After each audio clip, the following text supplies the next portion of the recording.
Un saludo muy especial, queridos hermanos, especial porque estamos recordando en esta oportunidad la reforma del siglo XVI. Quiero leer en Romanos capítulo 1, el versículo 16 y 17, que dice lo siguiente: porque no me avergüenzo del Evangelio, porque es potencia de Dios para salvación a todo aquel que cree, al judío primeramente y también al griego. Porque en él la justicia de Dios se descubre de fe en fe, como está escrito, mas el justo vivirá por la fe. Junto con recordar la Reforma, también conmemoramos el Día Nacional de las Iglesias Evangélicas y Protestantes.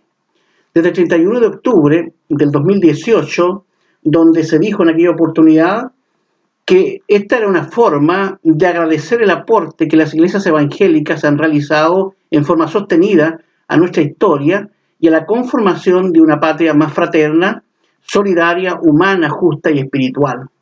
Coincidente esta fecha, con el 31 de octubre de 1517, cuando en la madrugada el monje Martín Lutero clavó en la catedral de Wittenberg, Alemania, sus 95 tesis, iniciándose formalmente así la Reforma Protestante, como una vuelta a la fe bíblica y apostólica. Esos benditos martillazos resuenan y conmueven por más de 200 años a Europa y después a todo el mundo occidental. Fue su reacción contra la maligna venta de indulgencias encabezadas por aquel sacerdote Tetzel, el blasfemo dominicano, que pretendía vender la salvación del alma. Pero Dios usó a instrumentos, muchos de ellos, como Lutero, para desenterrar de la basura papal la gran verdad de la justificación por la gracia de Dios a través de la fe en Cristo. Esta gloriosa verdad del versículo 17 especialmente, que es el que quiero que tengamos en mente, donde dice que el justo vivirá por la fe. Este pasaje le vino a la mente a Lutero mientras hacía penitencia en Roma, con las rodillas ensangrentadas, subiendo la escalera de Pilato. Allí vio su error al tratar de ganarse la salvación mediante sus propias obras. Lutero dejó la ciudad disgustado y se fue a su natal Wittenberg, allí a clavar sus tesis. Y de allí entonces se encendió el fuego de lo que fue la gloriosa Reforma. Veamos la importancia de la Reforma Protestante del siglo XVI. ¿Qué es la Reforma Protestante? Fue un avivamiento y una transformación del cristianismo del siglo XVI, donde Lutero, Calvino, Zwinglio, Knox y otros descubrieron que el catolicismo romano había hundido el evangelio en un montón de sacramentos, en rituales, en corrupción y en lujo. Y ellos querían regresar a las escrituras del Nuevo Testamento. Por tanto, la reforma no fue una remodelación de la iglesia, sino una reforma para volver al cristianismo, al diseño original de Dios. Lo que comenzó con una protesta de Lutero en contra de las prácticas de la iglesia de Roma, culminó siendo un movimiento transformador de la iglesia, del individuo y finalmente de toda la sociedad. Este movimiento, denominado como la Reforma Protestante, se extendió con los años, cruzando el océano y llegando hasta Norteamérica y de allí a lejanas tierras, especialmente, ¿cierto?, como llegó a nuestra propia patria. La Reforma fue un movimiento universal, especialmente en los ámbitos religioso, cultural, intelectual, económico y político, entre otros. Gracias a ella, el mundo dio un gran salto al progreso y a la modernidad. Pero lo más importante fue el cambio espiritual radical del cristianismo, salir de la oscuridad, de la idolatría y la ignorancia. Por tanto, la Reforma fue un regreso a la palabra de Dios. Las personas ignoraban las escrituras y este desconocimiento causó desvíos, corrupciones en la iglesia y en el mundo entero. Hizo que la gente se guiara por los mitos, por las tradiciones, por los dogmas y las reglas rígidas que violaban los derechos de las personas, los derechos de los demás. El mundo claramente era un caos y era oscuridad. Por eso es que dice allí el profeta Oseas 4:6, mi pueblo fue cortado, fue talado porque le faltó sabiduría. Pues que olvidaste la ley de tu Dios, también yo me olvidaré de tus hijos. Conmemoramos entonces, estimados hermanos, 503 años de la Reforma Protestante. Por medio de ella, Dios intervino recuperando para sus hijos su bendita palabra, que había sido sepultada bajo una montaña de tradiciones humanas, hasta el punto de ser casi olvidada. Héroes de la fe devolvieron al pueblo las doctrinas básicas de la salvación por la fe en Cristo y solo en Él. Esto eliminó también la multitud de mediadores de las tradiciones humanas que nulificaban la obra expiatoria de Cristo en la cruz del Calvario. La justificación por la fe también fue recuperada y muchas otras doctrinas de la fe cristiana fundamentales. El evangelio puro volvió a ser usado por Dios para la salvación de millones de personas, y eso hasta nuestros propios días. Veamos ahora los principios que sostuvieron y proclamaron aquella reforma protestante. Las verdades bíblicas fundamentales volvieron a brillar, retornando así al corazón mismo del evangelio, sintetizado en lo que se llaman los principios de la reforma. Estos 5 lemas latinos, o 5 solos: solo la Escritura, solo Cristo, solo la gracia, solo la fe, solo a Dios la gloria. Revisemos rápidamente estos 5 principios fundamentales que sostuvo la reforma. Primeramente, solo la Escritura. Este lema de reforma restauró y afirmó la suficiencia de la Biblia. En ella se encuentra todo lo que debemos creer y hacer para agradar a Dios. El canon está ya completo. No hay más revelación divina y autoritativa que la Escritura, como nuestra única autoridad absoluta de la Iglesia. La Biblia está por encima de los pronunciamientos papales, concilios y tradiciones eclesiales. Ella es la infalible palabra de Dios, la cual guía al creyente y ejerce autoridad sobre su conciencia. Ella es la única regla de fe y de práctica y el único juez de la enseñanza de la Iglesia. Por eso es que Pablo escribe, 2 Timoteo 3, 16, 17, toda escritura es inspirada divinamente y útil para enseñar, para redarguir, para corregir, para instituir en justicia, para que el hombre de Dios sea perfecto, enteramente instruido para toda buena obra. Solo Cristo. Este segundo lema, solo Cristo, que no hay salvación sino solo por la obra de Cristo y de nadie más. La salvación es por la gracia mediante la fe en Cristo y por causa de Cristo solo. No es por justicia propia. La Biblia dice que el pecador es salvo y aceptado ante Dios por una justicia ajena, la justicia de Cristo solo. El pecador es aceptado por Dios única y totalmente a causa de los méritos de Cristo. Solo Cristo satisfizo la justicia divina. Solo Cristo se ofreció a sí mismo como sacrificio sustitutivo para morir en la cruz en lugar de los pecadores. Solamente Cristo pagó completamente por todos nuestros pecados. Y si creemos en Él con arrepentimiento y con fe en nuestros corazones, claramente seremos salvos, como lo afirma la palabra del Señor. Dice ahí Hechos 4:12. Y en ningún otro hay salvación, porque no hay otro nombre debajo del cielo dado a los hombres en quien podamos ser salvos. Y el texto muy conocido, Juan 3:16, porque de tal manera amó Dios al mundo que ha dado a su Hijo unigénito para que todo aquel que en él cree no se pierda, mas tenga vida eterna.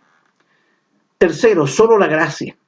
Este principio declara que la salvación es solo por la gracia de Dios mediante la fe, por el don inmerecido de Dios al pecador, quien está destituido de la gloria de Dios y quien por naturaleza es merecedor de la condenación.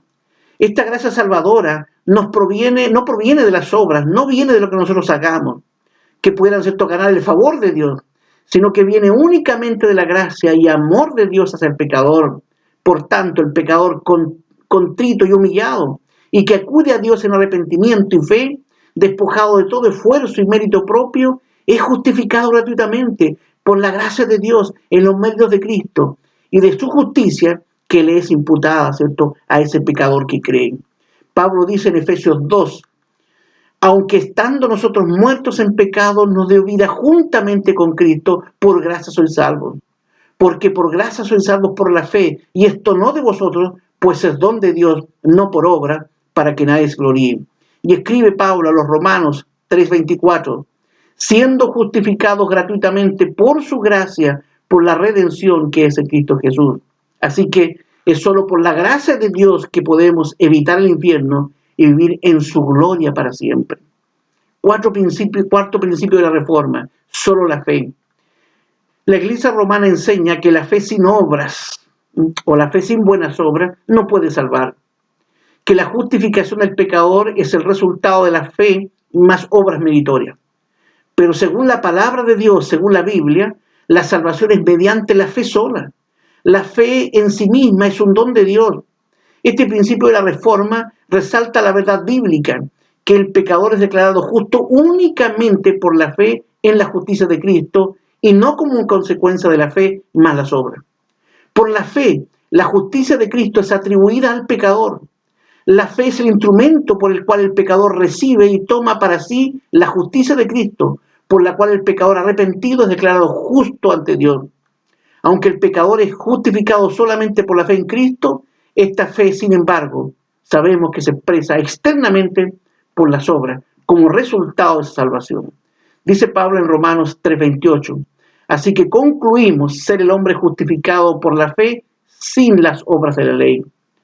Y como dice allí 1:17, como está escrito, más el justo vivirá por la fe.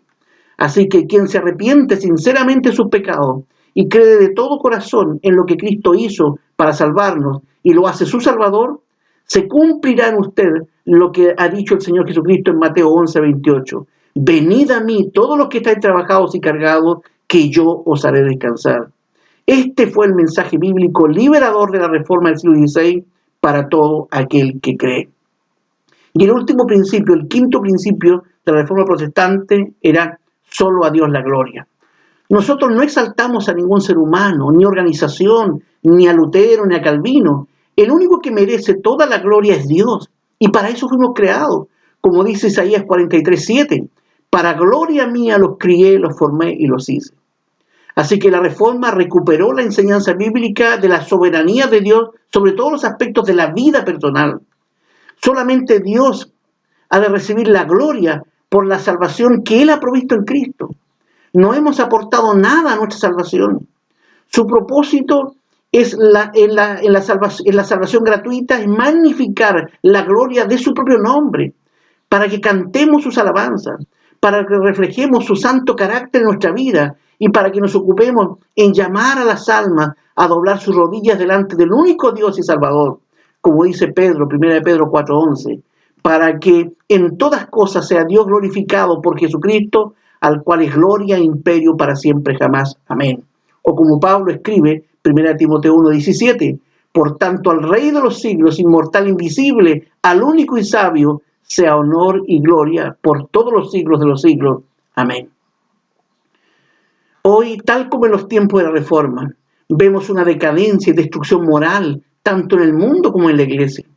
Si Lutero estuviera vivo hoy, ante la realidad moral de nuestro país, claramente clavaría nuevamente sus 95 tesis.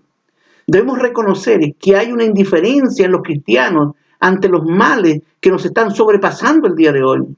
Muchas iglesias han dejado de proclamar estos principios bíblicos y las nuevas generaciones desconocen toda la historia detrás de esta teología que cuidamos y que proclamamos, adoptando una teología liberal o un pragmatismo ignorante de la centralidad de la gloria de Dios en el plan de la redención.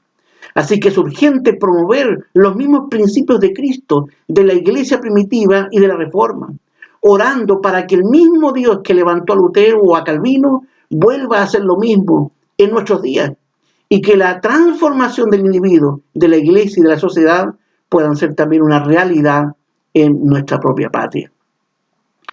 Esta gracia de Dios en Cristo, predicada en la Reforma, sigue vigente y es la única solución real para la humanidad.